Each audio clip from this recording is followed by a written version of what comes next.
War in Ukraine remains active despite renewed diplomatic signals and a temporary ceasefire between Moscow and Kyiv.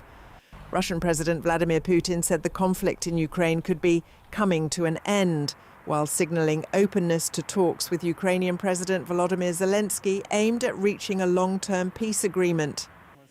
Speaking to reporters in Moscow after Russia's Victory Day celebrations, Putin accused Western countries of fueling the war through NATO expansion and continued military support for Kyiv.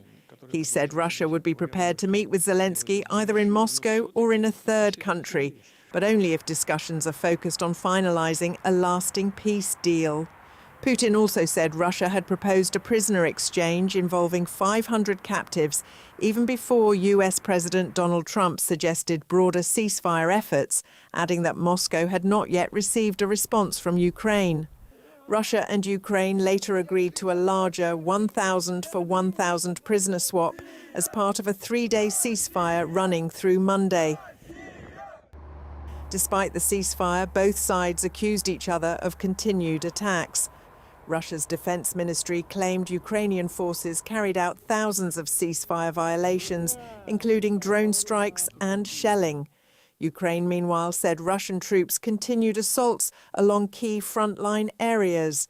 Volodymyr Zelensky said Russia had refrained from large-scale missile and air attacks, but was still carrying out combat operations near the front line. In other words, the Russian army is not observing the silence at the front and is not even particularly trying to. All our Ukrainian units are acting in a mirror-like manner, defending our positions exactly as required. Zelensky also confirmed preparations for the planned prisoner exchange and said the United States was involved in guaranteeing implementation of the agreement.